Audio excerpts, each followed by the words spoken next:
Hello everyone, कैसे हो आप सब लोग। दिनेश मेडिकल लेक्चर में एक बार और आपका बहुत बहुत स्वागत है। आज की इस वीडियो में हम बात करेंगे डायरिया के बारे में। डायरिया को हिंदी में दस्त या फिर अतिसार कहते हैं। डायरिया एक बैक्टीरियल इन्फेक्शन है। यह बैक्टीरिया के अलावा फंगस, वायरस और पैरासाइट तीनों के कारण आपके शरीर में हो सकता है। आज की इस वीडियो में हम देखेंगे कि डायरिया कितने टाइप का होता है, साथ ही क्या उसके कोजेज होता है, किन कारण की वजह से आपके शरीर में डायरिया हो जाता है। अगर किसी व्यक्ति को डायरिया हो गया है तो उसमें क्या सिम्टम्स देखने को मिलेंगे, और मेनली इसके ट्रीटमेंट के बारे में और उसके प्रिवेंशन के बारे में आज की इस वीडियो में हम देखने वाले। ठीक है, ट्रीटमेंट के बारे में जिस भी मेडिसिन के बारे में देखेंगे उस मेडिसिन के पॉपुलर ब्रांड नेम के साथ साथ मेडिकल स्टोर पर ये मेडिसिन किस नाम से मिलती है, उसमें क्या क्या कॉम्पोजिशन होता है, और मेनली इसके डोज के बारे में आज की इस वीडियो में हम देखने वाले हैं। ठीक है, डायरिया एक क्रोनिक, ऑक्यूट दोनों प्रकार की डिजीज़ कंडीशन होती है जो मेनली छोटे बच्चों में जो ब्रेस्ट फीडिंग करते हैं या फिर 1 से 5 साल तक के जो बच्चे होते हैं उनमें देखने को मिलते हैं। तो आज की इस वीडियो में हम डायरिया का पूरा ट्रीटमेंट देखने वाले हैं। वीडियो बहुत ही यूज़फुल होने वाली है ऑल द मेडिकल स्टूडेंट्स या फिर जो स्टूडेंट क्लिनिक या फिर हॉस्पिटल में वर्क करते हैं उन सभी के लिए। चैनल पर अगर पहली बार विजिट कर रहे हो तो चैनल को प्लीज़ सब्सक्राइब कर देना। ओके, वीडियो को शुरू करते हैं। और सबसे पहले अपन देखते हैं व्हाट इज़ अ डायरिया, यानी कि जो डायरिया होता है वो क्या होता है, इसका जनरल इंट्रोडक्शन देखने वाले हैं। संपूर्ण जानकारी हिंदी प्लस इंग्लिश दोनों ही भाषा में आप सब लोगों को समझाने वाला हूँ। ठीक है, तो वीडियो को अंत तक ज़रूर वॉच करना। तो it is a digestive system disorder. जो डायरिया होता है यह एक डाइजेस्टिव सिस्टम डिसऑर्डर होता है, यानी कि जो हमारा पाचन तंत्र होता है उससे रिलेटेड डिजीज़ कंडीशन होती है। यह मुख्य रूप से जो छोटे बच्चे होते हैं जो स्तनपान यानी कि जो ब्रेस्ट फीडिंग करते हैं उनमें देखने को मिलती है। इनके साथ ही 1 से 5 साल तक के बच्चों में भी यह बीमारी देखने को मिलती है। शिशु जो हमारा होता है यानी कि जो न्यूबॉर्न होता है वो दिन में लगभग 2 से 3 बार स्टूल पास आउट यानी कि मल का त्याग कर सकता है। लेकिन अगर शिशु दिन में 10 से 12 बार मल त्याग करता है, साथ ही मल में बदबूदार हो, उसके साथ ब्लड व श्लेष्मा के धब्बे तथा बच्चे में उल्टी तथा फीवर जैसे अगर लक्षण दिखाई देते हैं तो हम कह सकते हैं कि जो बच्चा होता है उसको डायरिया हुआ है। ठीक है, डायरिया वेरियस फैक्टर की वजह से आपके शरीर में हो सकता है, लेकिन अडल्ट की तुलना में बच्चों में इसके होने की संभावना अधिक रहती है। आगे इसके टाइप्स के बारे में देखते हैं। डायरिया मेनली 3 टाइप का होता है। फर्स्ट ऑफ ऑल होता है ऑक्यूट डायरिया, दूसरा जो होता है वो होता है क्रोनिक डायरिया, और तीसरा जो हमारा होता है वो होता है डायसेंट्री डायरिया। पहला जो हमारा डायरिया का जो टाइप है वो होता है ऑक्यूट डायरिया।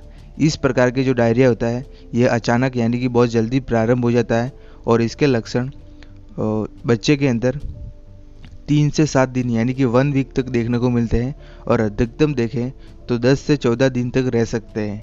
ठीक है, क्रोनिक जो डायरिया होता है, आप नाम से ही एक्सप्लेन होना है क्रोनिक यानी कि बहुत लंबे समय तक। जो क्रोनिक डायरिया होता है इसमें डायरिया के जो लक्षण होते हैं वो 3 सप्ताह यानी कि लगभग 20 से 25 दिन आपके अंदर हो सकता है। तीसरा जो हमारा डायरिया का टाइप होता है वो होता है डायसेंट्री डायरिया। इस प्रकार के डायरिया में जब बेबी स्टूल पास आउट करता है तो उसके साथ साथ ब्लड श्लेष्मा की यानी कि जो ब्लड होता है वो भी पास आउट होता है।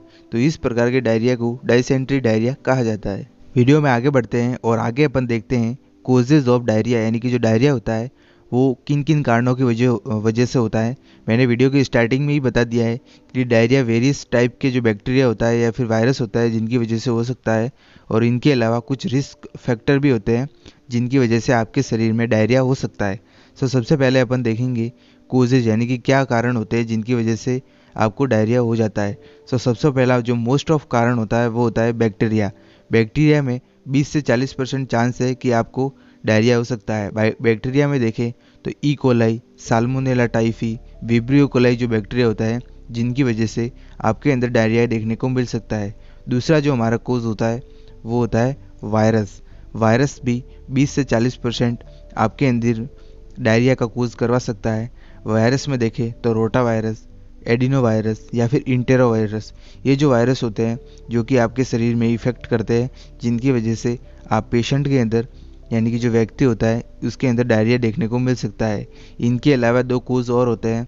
तीसरा जो हमारा कोज़ होता है वो होता है पैरासाइट। पैरासाइट से भी 5 से 10% है चांस होते हैं जिनकी वजह से आपको डायरिया हो सकता है, जैसे कि ई हिस्टोलाइटिका, जी लेबिलिया, एच नाना। ये जो पैरासाइट होता है जिनकी वजह से हो सकता है। और चौथा जो कोज होता है वो होता है फंगस। फंगस के अंदर आपके चांस है कि 3 से 5% आपको अंदर डायरिया देखने को मिल सकता है, जैसे कि कैंडिडा एल्बिकेंस, जो कि एक फंगस होता है जिनकी वजह से आपके अंदर डायरिया देखने को मिल सकता है। इसके अलावा कुछ रिस्क फैक्टर भी होते हैं जिनकी वजह से आपके शरीर में डायरिया देखने को मिल सकता है, जैसे कि फूड पॉइजनिंग। अगर आप कोई फूड खाते हो और अगर पॉइजनिंग हो जाती है तो उस कंडीशन में डायरिया देखने को मिल सकता है। अगर फूड कंटेंट से ही एलर्जी है, जिस कंटेंट को आप खा रहे हो उससे आपको एलर्जी कंडीशन है, तो उस कंडीशन में भी डायरिया हो सकता है। भोजन का ज़्यादा करना या फिर कम करना, हो सकता है कि आप भोजन को बहुत एक्सेसिव मात्रा में लेते हो या फिर बहुत ही कम करते हो, तो उस कंडीशन में भी डायरिया हो सकता है। ड्रग एलर्जिक हो सकता है। ड्रग में देखें तो एम्पिसिलिन या फिर जो एमोक्सिसिलिन ड्रग होती है जिनकी वजह से आपके अंदर एलर्जिक कंडीशन हो सकती है और डायरिया हो सकता है। बच्चों को बोतल से दूध पिलाना, यानी कि जो बच्चे होते हैं छोटे बच्चे जिनको ब्रेस्ट फीडिंग ना करवाकर उनको जो बोतल होती है उनसे दूध पिलाना। कॉन्टामिनेटेड फूड और वाटर का यूज़ करना, यानी कि जो कॉन्टामिनेटेड जो फूड होते हैं यानी कि जो दूषित पानी होता है या फिर दूषित जो खाना होता है उसको खाना, बासी खाने को खाना, जिनकी वजह से आपके शरीर में डायरिया हो सकता है। नॉट मेंटेन पर्सनल हाइजीन, यानी कि अपनी खुद की साफ़ सफाई का ध्यान नहीं रखना। लेस इम्यूनिटी, यानी कि आपकी जब इम्यूनिटी बहुत वीक हो जाती है तो ऑब्वियसली बात है कि बहुत सारे बैक्टीरिया और वायरस आपके ऊपर अटैक कर सकते हैं। ये जो रिस्क फैक्टर होते हैं जिनकी वजह से आपके अंदर डायरिया देखने को मिल सकता है। आगे हम सिम्टम्स के बारे में बात करेंगे। नेक्स्ट वीडियो में आगे बढ़ते हैं और आगे अपन देखेंगे सिम्टम्स ऑफ द डायरिया, यानी कि जब किसी व्यक्ति को या फिर छोटे बच्चे को डायरिया हो जाता है तो उस कंडीशन में उसमें क्या लक्षण देखने को मिलते हैं। सो पहला जो हमारा साइन होता है वो होता है फीवर, यानी कि उसको बुखार आता है। नोज़िया वॉमिटिंग, यानी उसका जी में चलाता है। साथ ही उल्टी जैसी समस्या उसमें देखने को मिलती है। डिहाइड्रेशन हो जाता है उसमें, अगर ऑब्वियसली अगर उसको उल्टी होगी तो उसमें पानी की कमी हो जाएगी। वीकनेस, यानी कि उसका शरीर वीक हो जाएगा, उसमें कमजोरी आ जाएगी। आंखें अंदर की ओर धंस जाती है, यानी कि उसकी जो आंखें होती है वो अंदर की चली जाती है। एनोरेक्सिया, यानी कि भूख की कमी हो जाती है। बार बार स्टूल पास करना, यानी कि मोर देन 10 से 12 बार, यानी कि दिन में 10 से 12 बार स्टूल पास आउट करना। स्किन की जो इलास्टिसिटी होती है उसका कम हो जाना। डिक्रीज यूरिन आउटपुट, यानी यूरिन का नहीं आना। साथ ही मुंह सूख जाना, यानी कि मुंह का ड्राई हो जाना। ये जो साइन होते हैं जो कि जो डायरिया पेशेंट होता है उसमें देखने को मिलते हैं। आगे अपन देखते हैं ट्रीटमेंट ऑफ द डायरिया, यानी कि जो डायरिया होता है उसका क्या ट्रीटमेंट होता है। एक एक करके हम इसको डिटेल में डिस्कस करेंगे। सबसे पहले अपन देखेंगे थेरापेटिक मैनेजमेंट, यानी कि उसका थेरापेटिक मैनेजमेंट देखेंगे। सबसे पहले अपन देंगे रिहाइड्रेशन थेरेपी। देखो, डायरिया में सबसे पहले जो प्रॉब्लम देखने को मिलती है वो होती है डिहाइड्रेशन, यानी कि शरीर में पानी की कमी हो जाती है। शरीर में जो वाटर लेवल होता है वो डाउन हो जाता है, तो उस कंडीशन में हमें उसे रिहाइड्रेट करना होता है, यानी कि उसके रिहाइड्रेट थेरेपी देनी होती है। ओरल रूट द्वारा हमें ORS देना होता है।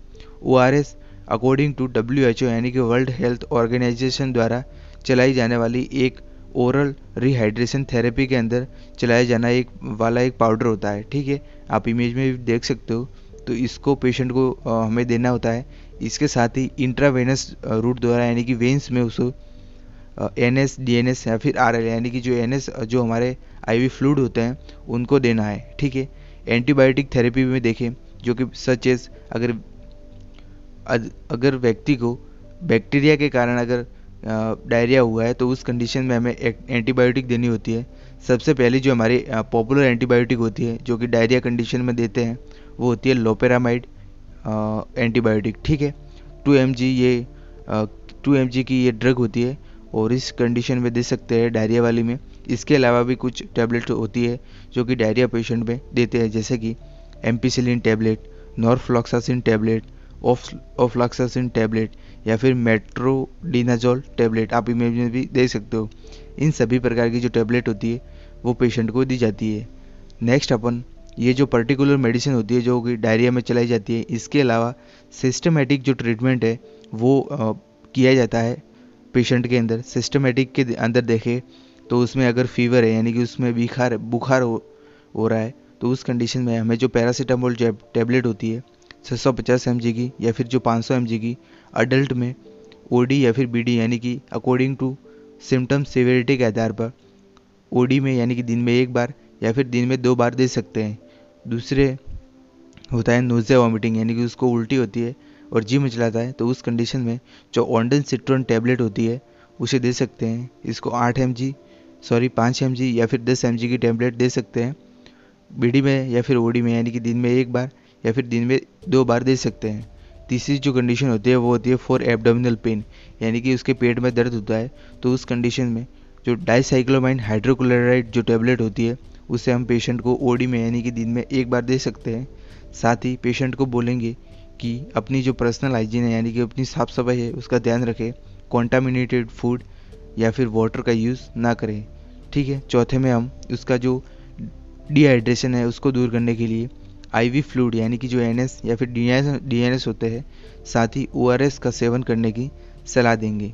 ठीक है। सो गाइज, उम्मीद करता हूँ मैंने ये डायरिया के बारे में आपको सबको समझाया है, ट्रीटमेंट के बारे में, और साथ ही जितनी इंट्रोडक्शन टाइप्स या फिर कोजेज़ और सिम्टम्स के बारे में बताया है वो सब आपको समझ में आए होंगे। समझ में आए तो वीडियो को लाइक कर देना। चैनल पर अगर पहली बार विजिट कर रहे हो तो चैनल को प्लीज़ सब्सक्राइब कर देना। हम मिलते हैं किसी न्यू और एजुकेशन वीडियो में। तब तक के लिए जय हिंद, जय भारत।